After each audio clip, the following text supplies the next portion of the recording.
हरे Krishna. Shrimad Bhagavatam canto 8 chapter 20 बलि महाराज द्वारा ब्रह्मांड समर्पण। श्री सुखदेव गोस्वामी ने कहा, हे राजा परीक्षित, जब बलि महाराज को उनके गुरु एवं कुल पुरोहित शुक्राचार्य ने इस प्रकार सलाह दी तो वे कुछ समय तक चुप रहे और फिर पूर्ण विचार विमर्श के बाद अपने गुरु से इस प्रकार बोले।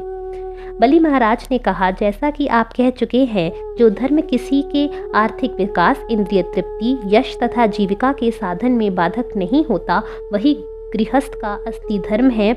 मैं भी सोचता हूँ कि यही धर्म सही है। मैं प्रहलाद महाराज का पौत्र हूँ। जब मैं पहले ही कह चुका हूँ कि मैं यह भूमि दान में दूंगा, तो फिर धन के लालच से मैं अपने वचन से किसी तरह विचलित नहीं हो सकता हूँ। मैं किस तरह एक सामान्य भक्षक का आचरण कर सकता हूँ, और वह भी एक ब्राह्मण के प्रति? असत्य से बढ़कर पाप में कुछ भी नहीं है। इसी कारण से इस बार माता पृथ्वी ने कहा था, मैं किसी भी भारी बोझ को सहन कर सकती हूँ, किसी झूठे व्यक्ति को नहीं। मैं नरक, दरिद्रता, दुख रूपी समुद्र, पदच्युत होने या साक्षात मृत्यु से उतना नहीं डरता जितना कि एक ब्राह्मण को ठगने से डरता हूँ। हे प्रभु, आप यह भी देख सकते हैं कि इस संसार का सारा भौतिक ऐश्वर्य उसके स्वामी की मृत्यु के समय निश्चित रूप से विलग हो जाता है। अतएव यदि ब्राह्मण वामन देव दिए गए उपहारों, दान से संतुष्ट नहीं होते, तो क्यों ना उन्हें उस धन से तुष्ट कर लिया जाए जो मृत्यु के समय चला जाने वाला है। दधीची, शिबी और अन्य अनेक महापुरुष जन साधारण के लाभ हेतु अपने प्राणों तक की आहुति देने के इच्छुक थे। इतिहास इसका साक्षी है। तो फिर इस नगण्य भूमि को क्यों ना त्याग दिया जाए? इसके लिए गंभीर सोच विचार कैसा? हे ब्राह्मण श्रेष्ठ, निसंदेह उन महान असुर राजाओं ने इस संसार का भोग किया है, जो युद्ध करने से कभी भी हिचकिचाते नहीं थे, किंतु कालांतर में उनकी कीर्ति के अतिरिक्त उनके पास की हर वस्तु छीन ली गई और वे उसी कीर्ति के बल पर आज भी विद्यमान है। दूसरे शब्दों में, मनुष्य को चाहिए कि सब कुछ छोड़कर सुयश अर्जित करने का प्रयास करे। हे ब्राह्मण श्रेष्ठ, ऐसे अनेक लोग हुए हैं जिन्होंने युद्ध से न डरकर युद्ध भूमि में अपने प्राणों की बलि दे दी है, किंतु ऐसा अवसर किसी विरले को ही मिलता है जब किसी मनुष्य ने अपना संचित धन किसी ऐसे साधु पुरुष को निष्ठापूर्वक दान दिया हो जो तीर्थ स्थल को जन्म देता है। दान देने से उदार तथा दयालु व्यक्ति निसंदेह और अधिक शुभ बन जाता है, विशेषतया तब वह आप जैसे पुरुष को दान देता है।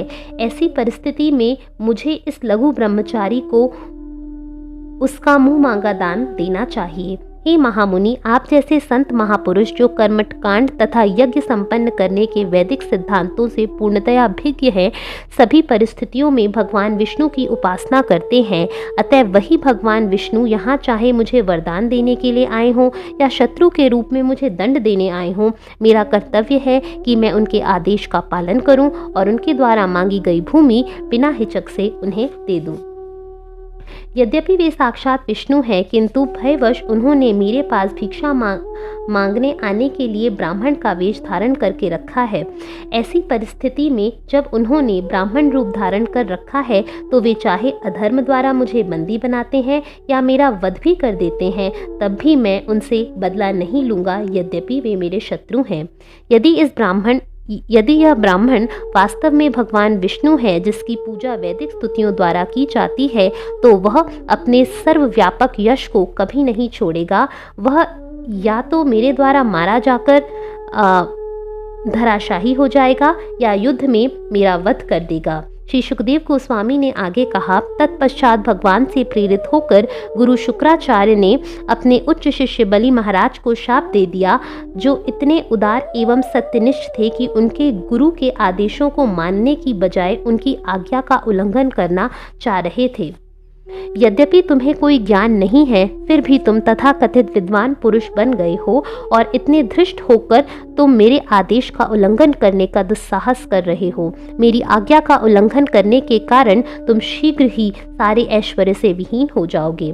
सुखदेव गोस्वामी ने आगे कहा, अपने गुरु द्वारा इस प्रकार शापित होने पर महापुरुष होने के नाते बलि महाराज अपने संकल्प से डिगे नहीं, अतएव प्रथा के अनुसार उन्होंने सर्वप्रथम वामन देव को जल अर्पण किया और तब उन्हें वह भूमि भेंट की जिसके लिए वे वचन दे चुके थे।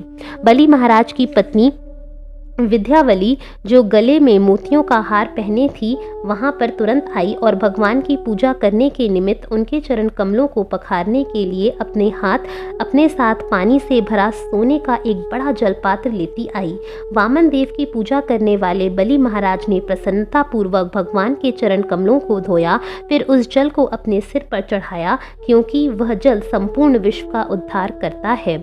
उस समय स्वर्गलोक के निवासी यथा देवता, गंधर्व, विद्याधर, सिद्ध तथा चारण सभी बलि महाराज के इस सहज द्वैत रहित कृत्य से परम प्रसन्न हुए और उन्होंने उनके गुणों की प्रशंसा की तथा उन पर लाखों फूल बरसाए। गंधर्वों, किम पुरुषों तथा किन्नरों ने पुनः पुनः हजारों दुग्धियां एवं तुरहियां बजाईं और परम प्रसन्न होकर गाना शुरू किया। बलि महाराज कितने महान पुरुष हैं और उन्होंने कितना कठिन कार्य संपन्न किया है।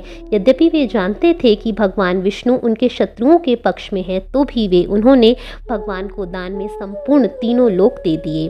तब अनंत भगवान, जिन्होंने वामन का रूप धारण कर रखा था, भौतिक शक्ति की दृष्टि से आकार में बढ़ने लगे, वहाँ तक कि ब्राह्मण की सारी वस्तुएं, जिनमें पृथ्वी, अन्य लोक, आकाश, दिशाएं, ब्रह्मांड के विभिन्न छिद्र, समुद्र, पक्षी, पशु, मनुष्य, देवता तथा ऋषिगण सम्मिलित थे, उनके शरीर के भीतर समा गए।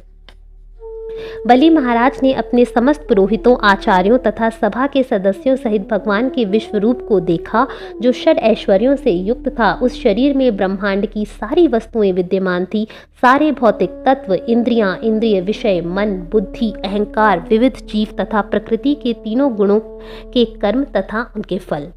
तत्पश्चात राजा इंद्र के आसन पर आसीन बलि महाराज ने अधोलोकों को यथा रसातल को भगवान के विराट रूप के पांव के तलवों पर देखा। उन्होंने भगवान के पांवों पर पृथ्वी को, पिंडलियों पर सारे पर्वतों को, घुटनों पर विविध पक्षियों को तथा जांघों पर वायु के विभिन्न प्रकार मरुदगण को देखा। बलि महाराज ने अद्भुत कार्य करने वाले भगवान के वस्त्रों के नीचे संध्या की जगमग देखी, उनके गुप्त अंगों में प्रजापतियों को देखा और उनके कटी प्रदेश के गोल भाग में उन्होंने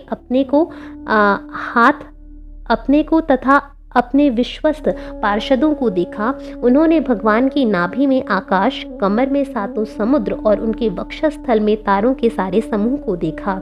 हे राजन, उन्होंने भगवान मुरारी के हृदय में धर्म, वक्षस्थल पर मधुर शब्द तथा सत्य, मन में चंद्रमा, वक्षस्थल पर हाथ में कमल पुष्प लिए लक्ष्मी जी, गले में सारे वेद और सारी शब्द ध्वनियाँ, बाहुओं में इंद्र इत्यादि सारे देवता, दोनों कानों में सारी दिशाएं, सिर पर उच्च लोक, बालों में बादल, नथनों में वायु, आँखों में सूर्य और मुख में अग्नि को देखा। उनके शब्द के सारे वैदिक मंत्र निकल रहे थे। उनकी जीभ पर जल देवता वरुण देव थे। उनके भौं पर विविध विधि विधान तथा उनकी पलकों पर दिन रात थे। आंखें खुली रहने पर दिन और बंद होने पर रात्रि। उनके मस्तक पर क्रोध और उनके होठों पर लालच था। हे राजन, उनके स्पर्श में कामेच्छाएं, उनके वीर्य में सारे जल, उनकी पीठ पर अधर्म, उनके अद्भुत कार्यों या पगों में यज्ञ की अग्नि थी। उनकी छाया में मृत्यु, उनकी मुस्कान में माया थी और उनके शरीर के सारे बालों पर औषधियाँ तथा लताएं थीं। उनकी नाड़ियों में सारी नदियाँ, उनके नाखूनों में सारे पत्थर, उनकी बुद्धि में ब्रह्मा जी, देवता तथा महान ऋषिगण और उनके सारे शरीर तथा इंद्रियों में सारे जड़ तथा चेतन जीव थे। इस प्रकार बलि महाराज ने भगवान के विराट शरीर में प्रत्येक वस्तु को देखा।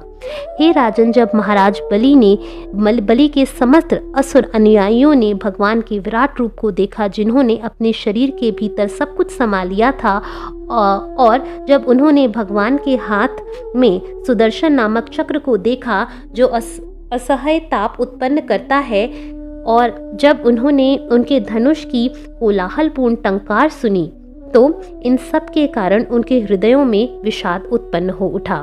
बादल की सी गर्जना करने वाला भगवान का पांचजन्य नामक शंख, अत्यंत वेगवान कौमुद की नामक गदा, विद्याधर नामक तलवार, सैकड़ों चंद्रमा जैसे चिन्ह से अलंकृत ढाल एवं तर्कसों में सर्वश्रेष्ठ अक्षय सायक, ये सभी भगवान की स्तुति करने के लिए एक साथ प्रकट हुए। सुनंदन तथा अन्य प्रमुख पार्षदों के साथ साथ विभिन्न लोकों के प्रधान देवों ने भगवान की स्तुति की, जो चमकीला मुकुट, बाजूबंद तथा चमकदार मकराकृत कुंडल पहने हुए थे। भगवान के वक्षस्थल पर श्रीवत्स नामक बालों का गुच्छा और दिव्य कौस्तुभ मणि थे। वे पीत वस्त्र पहने थे जिसके ऊपर कमर की पेटी बंधी थी। वे फूलों की माला से सज्जित थे जिसके चारों ओर भौरे मंडरा रहे थे। हे राजा, इस प्रकार अपने आप को प्रकट करते हुए अद्भुत कार्यकलापों वाले भगवान ने अपने एक पग से संपूर्ण पृथ्वी को, अपने शरीर से आकाश को और अपनी भुजाओं से समस्त दिशाओं को ढक लिया। जब भगवान ने अपना दूसरा पग भरा तो उसमें सारे स्वर्गलोक आ गए। अब तीसरे पग के लिए रंच मात्र भी भूमि न बची, क्योंकि भगवान का पग महरलोक, जनलोक, तपोलोक, यहाँ तक कि सत्यलोक को भी ऊपर तक फैल गया था। हरे कृष्णा।